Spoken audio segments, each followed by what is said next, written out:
ជាគំហងបែបណាគ្រាន់តែស្រឡាញ់គ្នាតើស្នេហាមួយនឹងមានអ្វីខំទៅខ្ញុំស្រឡាញ់គ្នាយ៉ាងសុំមិនได้ចាំបាញ់បំបែកផ្លូវយកគេទៅទាំងគេនៅជាប់ទ្រូងខ្ញុំតើនឹងមិនមែនហៅថាជាស្នេហាទេឬទើបមិនលឺសំឡេង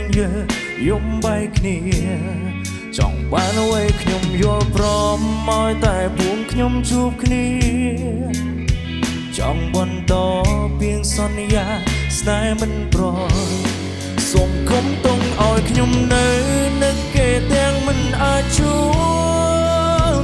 គុំឲ្យខ្ញុំរស់នៅជឿចាប់តែម្នាក់ឯងសង្សារខ្ញុំស្រឡាញ់គ្នាស្មងនឹងគ្នាគ្មានអ្នកផ្សេងសងរូបគេឲ្យមកខ្ញុំវិញបានទេស្រឡាញ់គ្នាដើម្បីបែកមានថ្ងៃស្អែកដើម្បីໄວបើថ្ងៃនេះបានរូបស្រី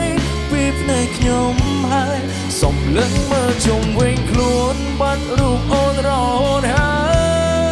យមិនធ្លាប់ឡើយឲ្យរងនៅគ្មានរូបអូន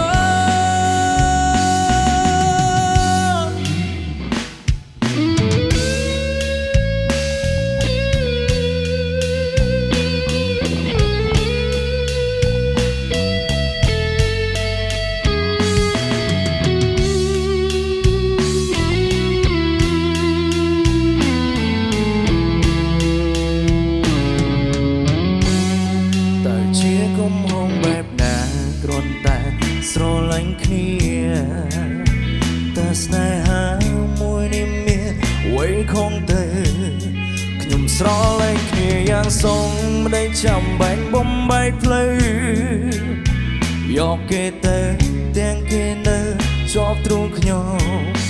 តើនេះមិនមែនហៅថាជាស្នេ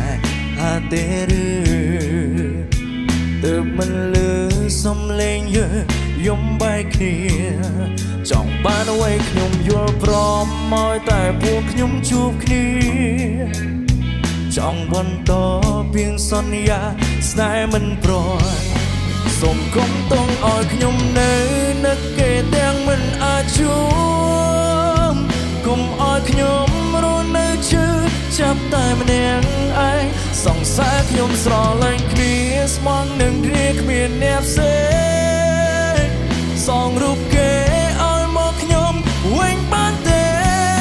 ស្រឡាញ់គ្នាដើម្បីបែកមានថ្ងៃស្អែកដើម្បីໄວបើថ្ងៃនេះបានរូបស្រីពីភ្នែកខ្ញុំហើយសុំលឹងមើលជុំវិញខ្លួនបាត់រូបអូនរហូតហើយមិនធ្លាប់ឡើយឲ្យរស់នៅគ្មានរូបអូនសូមគុំទុកឲ្យខ្ញុំនៅនឹកគេទាំងមិនអាចជួបគុំឲ្យខ្ញុំរងនៅជឿចាប់តែម្នាក់ឯងសង្សារខ្ញុំស្រឡាញ់គ្នាស្មងនឹងគ្នាគ្មានអ្នកផ្សេងសងរូបគេឲ្យមកខ្ញុំវិញបានទេស្រឡាញ់គ្នាដើម្បីបែកមានថ្ងៃស្អែកដើម្បីໄວបើថ្ងៃនេះបានរូបស្រីពីភ្នែកខ្ញុំហើយសុំលឹងមើលជុំវិញខ្លួនបាត់រូបអូន